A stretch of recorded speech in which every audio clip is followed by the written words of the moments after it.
What's good, y'all? Alright, so look. Now, again, with this video, as with all my other videos, you feel me? Ain't no script, ain't no none of that. The title of this video is probably gonna be something like how to become someone who inspires. Cause I feel like that's something that all of us, in a sense, strive to be.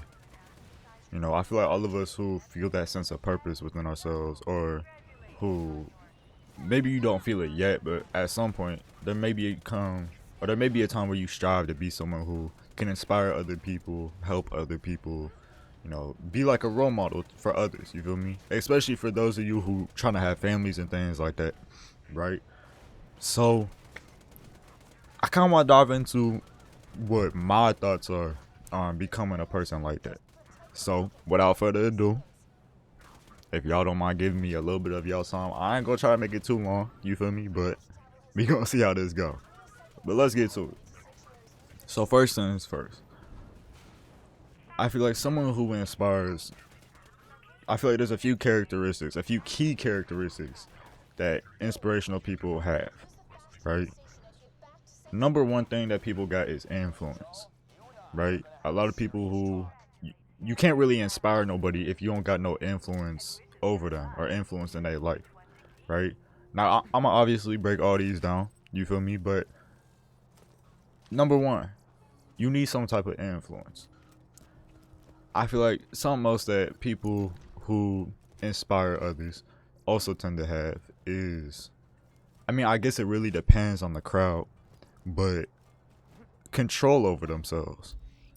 You know, there are some people who can be an inspiration and they are childish when it comes to how they handle themselves and their emotions.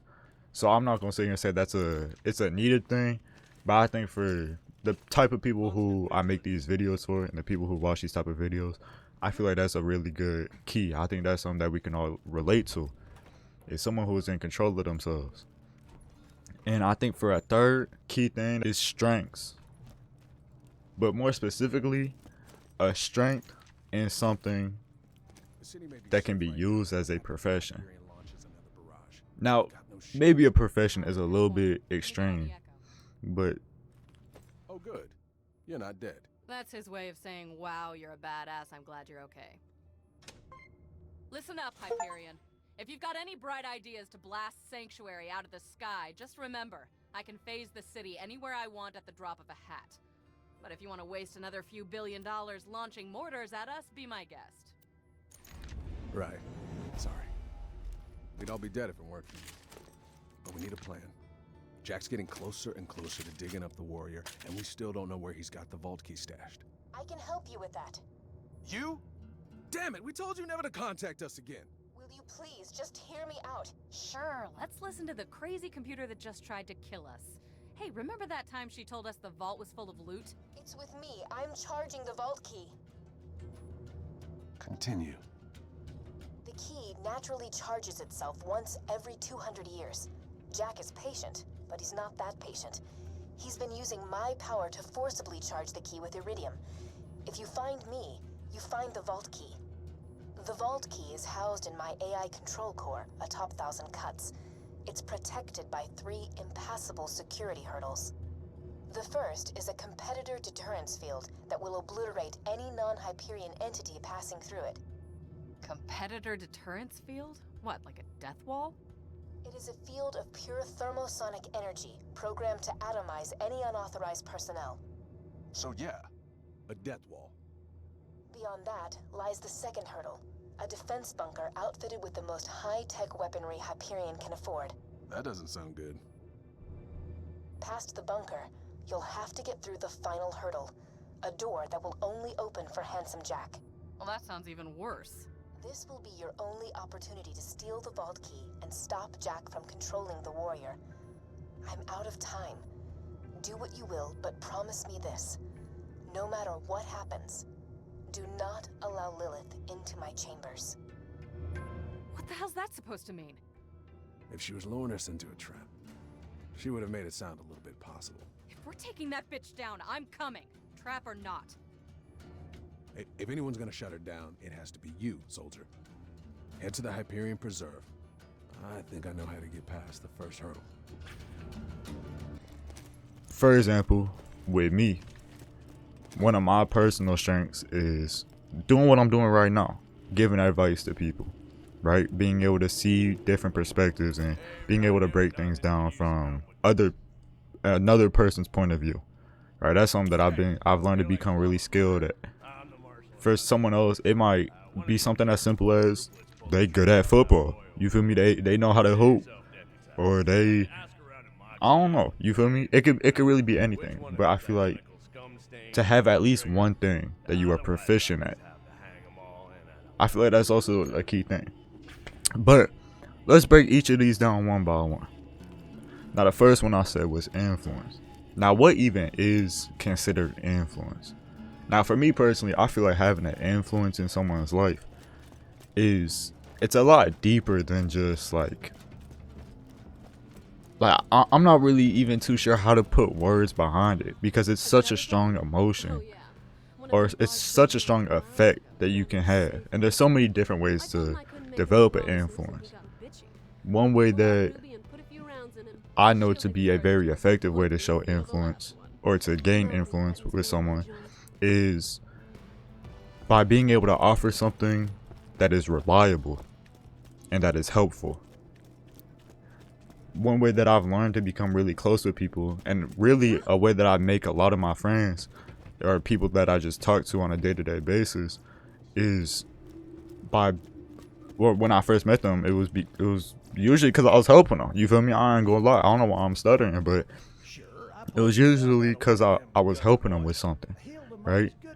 And when they understood that, again, this leans more back into the strength thing, so I'm gonna actually leave that right there. But me doing that, being able to help them and doing that, it gave them this influence of like, oh, this person is reliable. You feel me? Like this person can actually help me. You feel me? So I know that's one of the ways. I feel like another way that you can really gain influence is by being a safe place for that person. Or honestly, even just being different.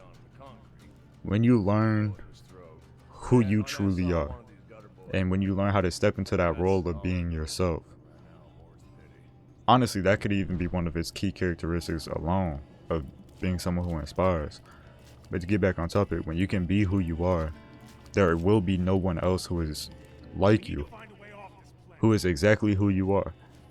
You may have similarities with other people, but the influence that you have with being yourself will always be stronger than any character you try to portray yourself as. So I feel that with knowing that, when you step into that role and you really understand who you are and things of that nature, people in a sense gravitate towards that genuine part of you.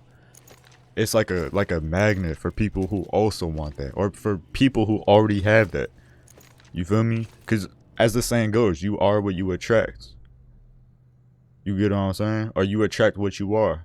It's one of the two. Y'all know what I'm talking about. I feel like those are some pretty basic, but those are the most effective ways from my experience, and the most common ways that even I use when it comes to gaining influence. But alright, now number two. Now for number two, having control over yourself. Now having control over yourself, I feel like it's such a huge concept. Honestly, I should make a whole video on that by itself. Maybe that's something I'll do in the future. But having control over yourself is so important when it comes to setting an example.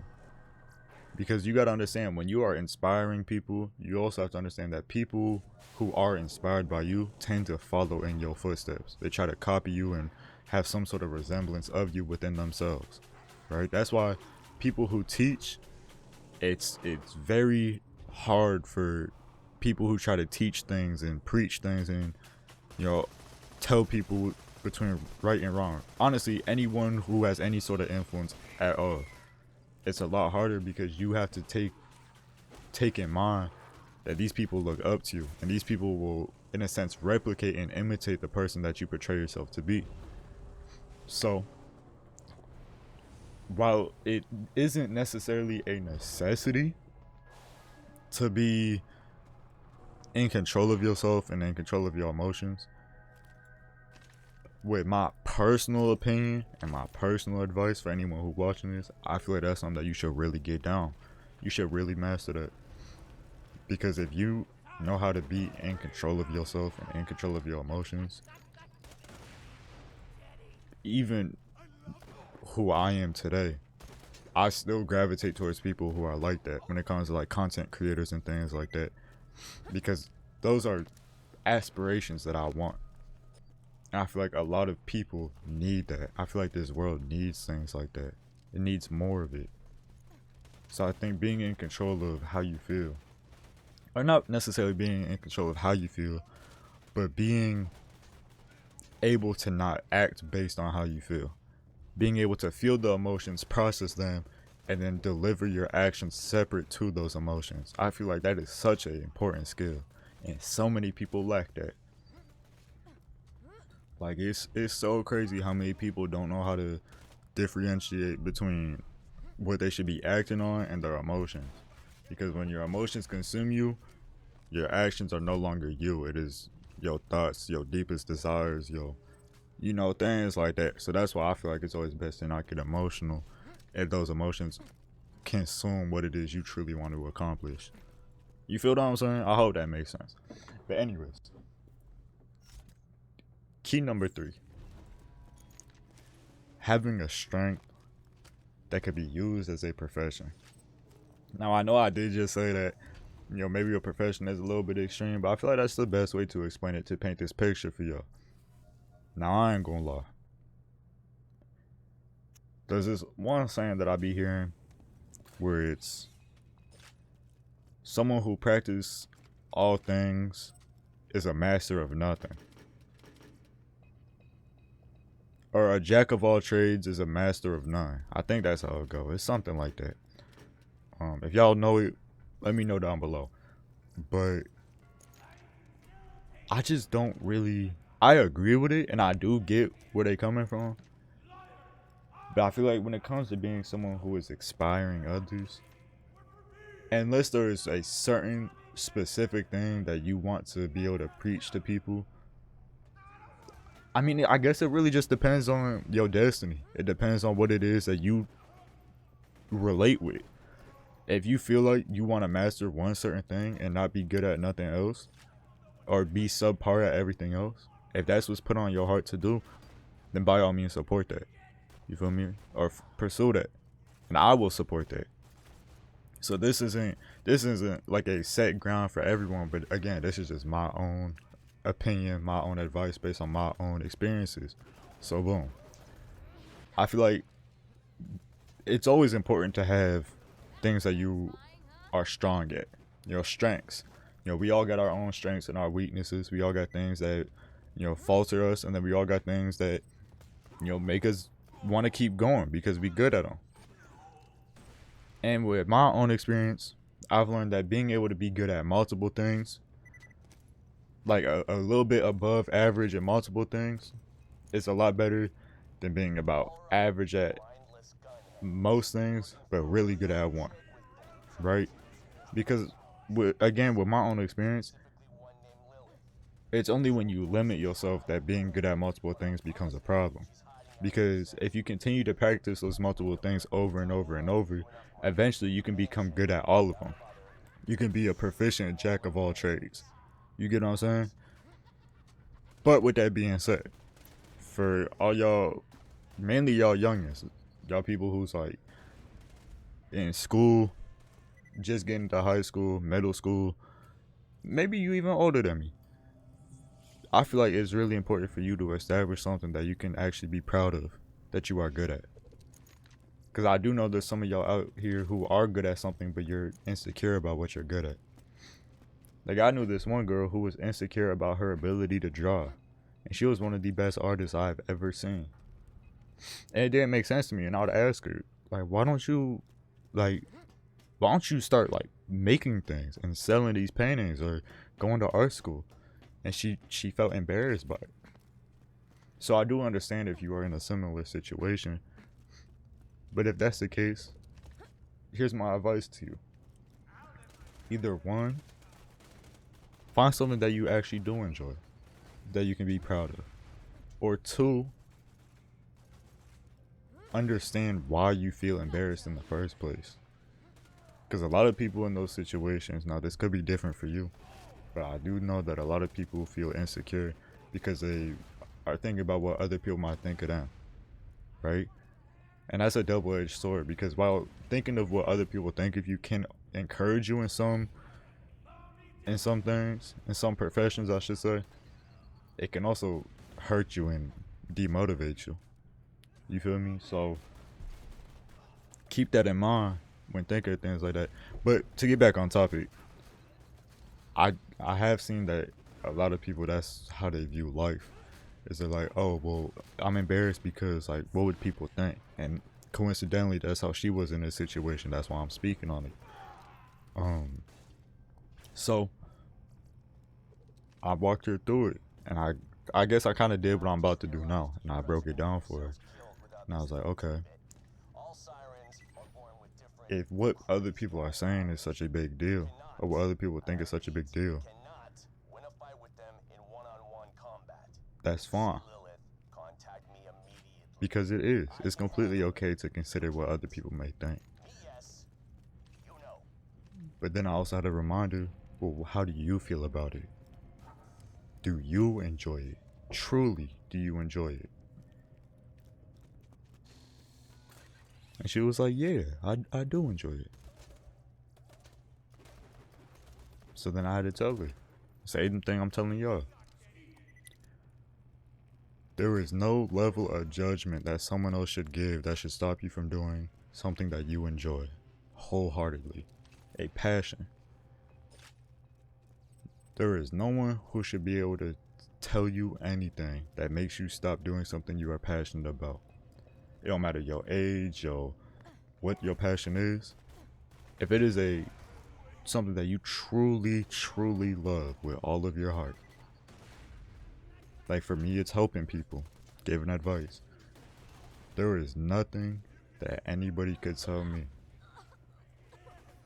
or there should be nothing that anyone, because again, I'm not perfect, but I try to make it to where there's nothing that anybody could tell me to get me to stop helping someone, or to stop helping people in general, because it's something I truly love. I think that the same thing should go for y'all in whatever it is that you decide to pursue. But I know this video getting kind of long, so I'm gonna try to wrap this up a little bit faster and keep it short and simple.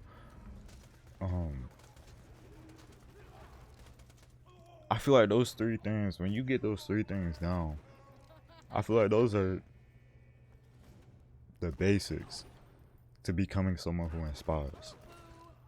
So if you're starting from ground zero, or maybe you got one of those things, or two of those things, or maybe you even got all three, I think I'm gonna dive a little bit deeper in a future video about how to use that influence and all those things that you have to, I guess, have a bigger inspiration over people, or to be able to inspire even more people. But I think that's something that even I'm learning. You feel me? We're growing this YouTube channel, so I probably won't make that video till way later. But with everything that I know now, I know those three things are the key things that at least I value when I'm looking at someone who I consider an inspiration.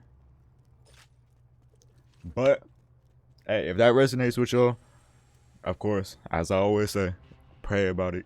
See if it really is a message that you are meant to hear. But hey, I wish y'all none but the best. Y'all have an amazing rest of y'all day. And God bless y'all, man. Thank y'all for your time. God bless.